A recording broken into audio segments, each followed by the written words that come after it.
because we are going to be talking about an issue that every adult has dealt with at one point or another in their lives. And that topic is debt. So what is debt? Debt is when you owe someone money. And when you take up debt, you are borrowing money to finance a certain need or want. Important to note is that there are two types of debt. There is good debt and there is bad debt. Sounds a bit far-fetched, right? But it's not. And that is what I'll be explaining in this video. So let's start with bad debt. Any money you borrow to finance a liability or to keep up with the Joneses is basically bad debt.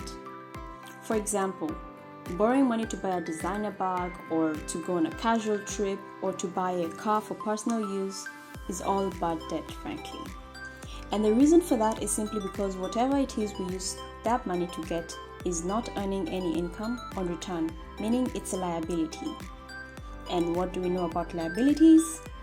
They take money and it's gone. Poof. That's it. Lucky for you, however, I have a video on the difference between assets and liabilities, so you can watch that at the end of this video.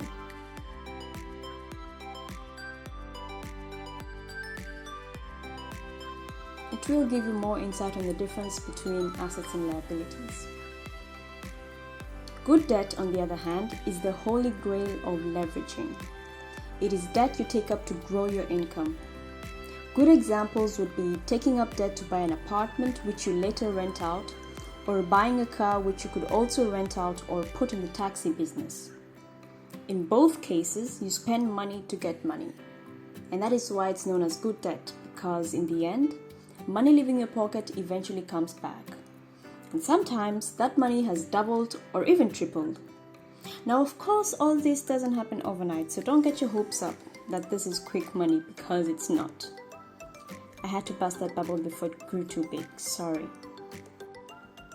See, the saddest thing is that in our society today, bad debt is more common than you may think. And the reason for that is the consumerism culture we have all been force-fed. Take a walk in the shopping center, and I bet you won't last 2 minutes before you see signboard sale offers in the latest gadgets or the latest fashion trend. But I don't have money to get it, you'll think to yourself. Ha! Don't worry, that has already been thought out for you. You don't have money to buy it? Please, just swipe your credit card right here. We'll take care of it for you so you can pay some very hefty interest later. You're welcome. That, by the way, is how you enter a never-ending debt loop that leaves you financially malnourished. You'll find that you own so many things, probably even the fanciest car, but a quick look at your finances and it's clear as day you're experiencing a slow but very painful financial death. And really, it's not necessary. I understand we're all human and that at times you need to make a point to others. But you don't need validation from anyone. You may buy that expensive car to impress your neighbors, but they honestly have their own share of problems to even begin caring about what you drive or where you eat. So, if you're on this car ride, I need you to slowly step on the brake pedal and bring this car to a halt. Then you'll need to alight the car, step aside, and seriously rethink your financial decisions. It doesn't always have to be brutal, with you ending up completely broke despite having dependents. Take a deep breath and reset.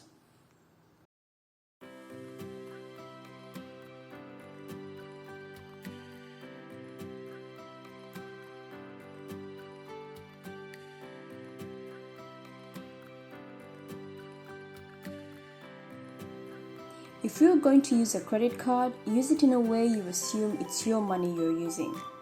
For liabilities, spend on what you can afford only. Because remember, you will have to pay that money back. And if you spend more than you earn, it's not rocket science that you're well on your way into the negatives. Not good. At all. Also, with credit cards, ensure you pay up the full sum each month. That way, you're safe from the horror interest awaiting you on the other end. So, how can you leverage using debt? Let's take a car for example. You take out a loan to finance for the car. You then rent it out, and with the money you get, you channel it to pay back the debt. Now, if this is done correctly, you'll end up spending nothing from your own pockets. The same applies with an apartment or a house. Though you may need a bit more for renovations and repair, it still works the same way though. The trick is to always find the balance and to be careful not to over-leverage yourself, because when one domino falls, it may all come crashing down and you'll be in some hot soup. Experiment and play around all you want, but know where to draw the line, because some situations can be really tough to recover from. Remedy for bad debt? Clear it. Take some time off and review your finances. Classify all your debt, whether it's good debt or bad debt. For the good debt, don't worry too much about that. As long as there is a loop taking care of all the installments, you're fine. Now, as for the consumer debt or bad debt, you'll need to come up with a plan on how to clear that off. A good start is budgeting. Plan your finances in advance and know exactly how much you can really afford to spend each month, and stay within that range. Formulate a debt payment plan and kickstart it as soon as you can. You can watch the video on how to budget, and hopefully that gives you an insight on how you can go about it. Now, this may sound like a mammoth idea, but taking small baby steps will get to your goals sooner than you may think, and being free of bad debt is really refreshing. No more sleepless nights. Now, a good way to differentiate whether debt is good or bad is to identify whether the item you're about to purchase is an asset or a liability. Now, we all know that assets increase our net worth while liabilities decrease that. You can also go ahead and watch the video on the differences between liabilities and assets. You'll be shocked that most of the things you thought were valuable really aren't, and are instead just draining your money. It's worth the watch. Now that brings me to the end of this video. I'd appreciate it if you leave a comment and like if you enjoyed this video. Stay safe and take care till the next video.